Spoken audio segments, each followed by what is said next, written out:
చేసేసి least agreement లో ఉన్న మనం వదిలేసేసి మళ్ళీ మన పర్మనెంట్ అడ్రస్కి వెళ్ళిపోతాం.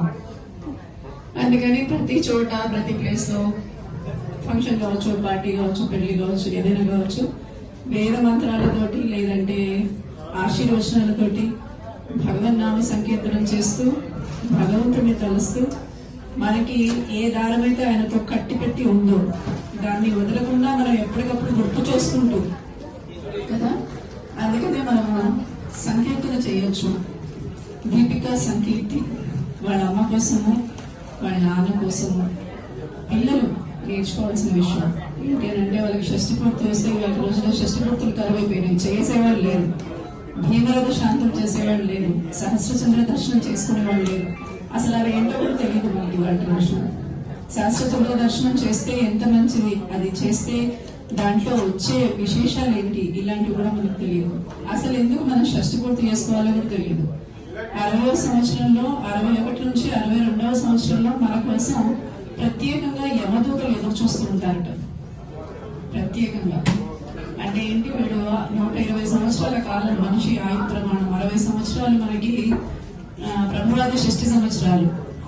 అంటే ఇప్పుడు మనం క్రోధినామ సంవత్సరంలో ఉన్నాము. ఇలాంటి సంవత్సరాల పేర్లు 60 సంవత్సరాలు. ఈ 60 సంవత్సరాలు పూర్తవగానే 61వ సంవత్సరంలో మన కోసం వాళ్ళు ఎదురు చూస్తూ ఉంటారట. పైనుంచి మన పితృదేవతలు కూడా మన కోసం ఎదురు చూస్తూ ఉంటారట.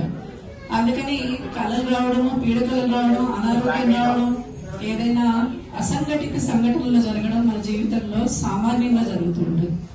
అందుకని దాన్ని మళ్ళీ పెళ్లి అంటే ఏంటి, వేద మంత్రాల ఆశీర్వచనంతో బాగుండండి, సుఖంగా ఉండండి, ఇంకా 4 కాలాల పాటు ఇద్దరు కలిసి ఉండండి అని చెప్పి అందరూ దీవించడానికి వస్తారు.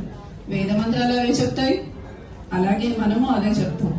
అప్పుడు పెళ్లి చేసినప్పుడు ఏం చేస్తాం అంటే, కుటుంబ వ్యవస్థ పెరగాలి, పిల్లలు పుట్టాలి, అత్తమామలతో బాగుండాలి, మీ కుటుంబాన్ని ఆనందంగా పెంచుకుంటూ ఆ ఇంటికి ఒక దీపంగా వెలుగు అని చెప్పి అమ్మాయిని ఆశీర్వచనం చేసి పంపిస్తాము. అదే షష్ఠి పూర్తిలో వచ్చేసరికి ఎప్పుడు పిల్లలు కనాలి అని అమ్మ. ఎందుకు, అక్కడ ఆల్రెడీ వాళ్ళ పిల్లలు ఉంటారు, వీళ్ళకి పెళ్లిళ్ళు అయిపోయి ఉంటాయి, వాళ్ళకి పిల్లలు పుడతారు. ఆల్రెడీ మనం అనుకున్నట్టుగా పెళ్లిలో ఏదైతే మనం ఆశీర్వచనం చేశామో ఆ వ్యవస్థ పెరిగిపోయింది. ఇక్కడే వచ్చేసరికి ఏంటంటే, ఆరోగ్యంగా ఉండండి, ఉన్నంత కాలం ఎంత ఉంటారో అంతకాలము ఇద్దరు కలిసికట్టుగా ఆరోగ్యంగా పిల్లా పాపలు ఎవరైతే పుట్టారో వాళ్ళకి పుట్టిన పిల్లా పాపలతోటి అంటే మనవలు మనవరాళ్లతోటి ఆనందంగా కులాసాగా గడపండి. ఇన్ని రోజులు కష్టపడి పని చేసి ఆ పని చేసిన తర్వాత పొందే సుఖం ఇదే టైం. అందుకని ఇక్కడి నుంచి బాగుండండి అని ఆశీర్వచనం, మనం అందరం ఆశీర్వచనం చేయడానికి వచ్చాం అంతే. మనం అందరం తినడానికి వచ్చామో లేకపోతే వీళ్ళతోటి పార్టీలో ఎంజాయ్ చేయడానికి వచ్చామో కన్నా మొట్టమొదటిగా మనం వచ్చింది ఏంటి అంటే కనుక, వీళ్ళిద్దరూ ఇంకా కలకాలం బాగుండి ఆనందంగా తర్వాత వాళ్ళ యొక్క వంశాన్ని చూస్తూ సుఖంగా ఉండమని దీవించడానికి వచ్చాం. ఇవాళ మన కొన్న ఉద్దేశం అది. అయితే మనమైతే ఏది చేసినా దీవించేటప్పుడు ఏమంటాం, భగవంతుడిని చేరే వరకు అంటే ఇప్పటి నుంచి జీవితం ఎలా ఉండాలి అంటే భగవంతుడు మన అడ్రస్ అయి ఉండాలి. అందుకని భగవన్నామ సంకీర్తన చేసే విధంగా మీ జీవితం సుఖమయంగా సాగాలి. ఇన్ని రోజుల్లో సంసారము, బాధ్యతలు, బరువులతోటి మీ జీవితం అందులో కలిసిపోయింది.